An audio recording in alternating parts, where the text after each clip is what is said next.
Olá, então, dando continuidade à nossa revisão, né, as civilizações, então, na América pré-colombiana. Bem, ah, o desenvolvimento de práticas agrícolas entre os nativos da América trouxe profundas mudanças, né, para esses povos, né, que desenvolveram a agricultura, né? Eles se tornaram sedentários, vão domesticar animais, criar instrumentos e técnicas, então, para facilitar a agricultura. E isso, né, não aconteceu ao mesmo tempo, né, aqui na América, né? Nós vamos ver que no, onde hoje é o Peru, uma parte ali da América Andina, da Mesoamérica, né, onde é o México e uma parte da América Central. Então, algumas civilizações até criaram cidades, né? Uma sociedade complexa, né? E uma dessas mais antigas sociedades, civilizações, é a cultura olmeca, né? Que é considerada assim, então, a primeira grande civilização, né, até agora, né, encontrada no México. Então seria a mais antiga e a que mais influenciou, né, maias, astecas, as civilizações que vão aparecer depois. Bem, então enquanto algumas tribos desenvolviam a agricultura, outras permaneciam vivendo então da caça, da pesca, da coleta de frutos, né? Então, onde hoje, né, a Mesoamérica, né, México e uma parte da América Central, nós vamos ter sociedades mais evoluídas e sociedades mais primitivas, né? Alguns até falam, né, que alguns historiadores que os maias, por exemplo, escravizavam, né, atacavam tribos menos desenvolvidas, né, em termos de tecnologia. Então, entre os povos que se tornaram agricultores, os maias, os incas, os astecas, destacaram-se então pela complexidade de suas sociedades. Além disso, transformaram-se em comunidades urbanas, né, construíram cidades, transformando-se em complexas civilizações, né? Alguns historiadores comparam, né, que essas sociedades maias, incas, astecas, seria um nível histórico, né, parecido com o Egito Antigo, a Mesopotâmia, né? Então, há muita assim semelhança, né, nesse desenvolvimento histórico. Bem, então, os maias, né? Então, século 7 ao 9, né? Península de Yucatán. Então, quando os europeus chegaram na América, né, quando os espanhóis chegaram, os maias já estavam em decadência, né? Já depois nós vamos ver que eles vão entrar em contato com os astecas, né? Então, eles se desenvolveram num período anterior, né, à chegada dos europeus. Na península do Yucatán, né, no sul do México, e também vai pegar uma parte ali de países, né, da América Central, que é Belize, Guatemala, Honduras, né? Então, os povos antecessores, né, os olmecas, zapotecas, etc., né? Então, são povos que vão influenciar os maias. Não possuem um poder centralizado, então isso é importantíssimo lembrar, né? Eram cidades-estados, uma independente da outra. E possuíam estados teocráticos, né? Ou seja, a, a questão religiosa era muito forte, né? Então, aqui nós podemos ver uma semelhança. Quando a gente fala em cidades-estado, a gente vê uma semelhança lá com a Mesopotâmia, né? Os sumérios, no caso, né? Uma cidade independente da outra. Quando a gente fala em estado teocrático, lembra muito a questão do Egito, né?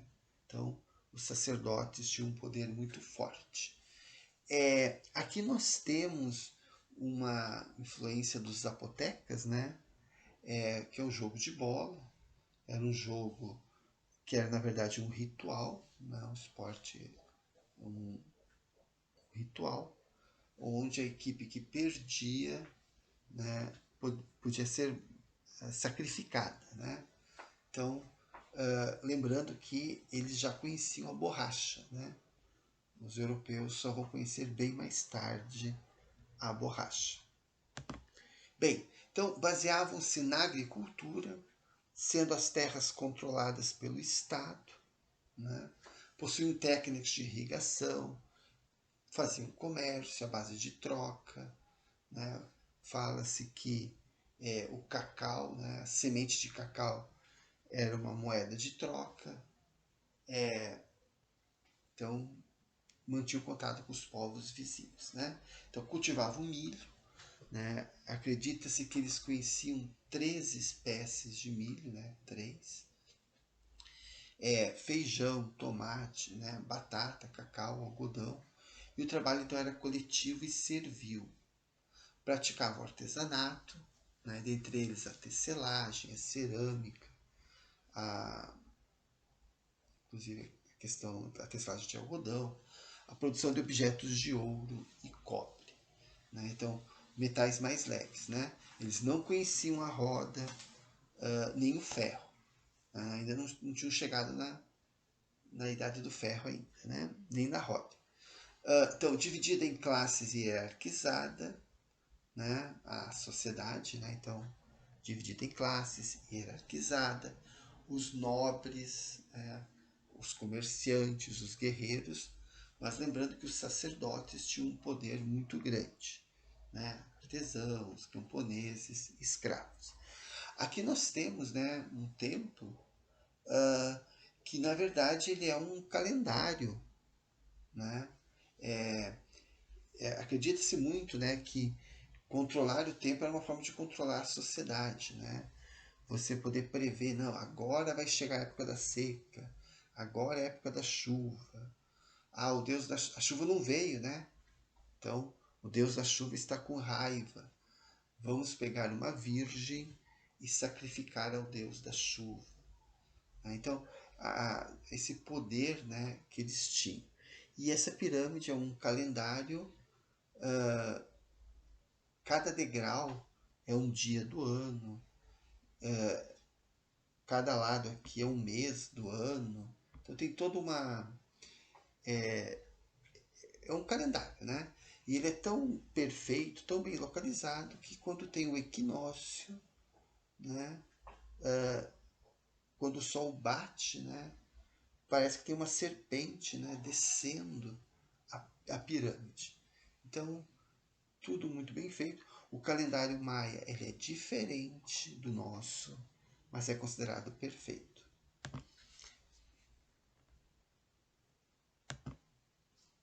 Bem, eles eram politeístas, deificavam a natureza, tendo plantas, animais e pedras como sagrados, desenvolveram a escrita, né, hieróglifica e deixaram muitos documentos. Né? Muitos foram destruídos pelos espanhóis, outros preservados. Então aqui é uma escrita que aos poucos está sendo decifrada, bastante complexa, né? Hieróglifica, né? Então, escrita que tem muito desenho. Então, eles já tinham a noção do zero, né? Por isso que o calendário deles era tão perfeito, a arquitetura deles, né? Então, eles já tinham essa noção do zero, conheciam os eclipses solares, né? O movimento dos planetas como o de Vênus, né? Então, eles tinham a noção de quando Vênus passava pela Terra, era visto da Terra e tal. Né? Então, criaram um calendário cíclico, né, de 52 anos, agrupados em 3 ciclos. Então, toda uma complexidade aí, o calendário deles. Né? É de 18 meses, mas eu repito, né, diferente, mas perfeito. Né? Poderia ser adotado por nós, por exemplo.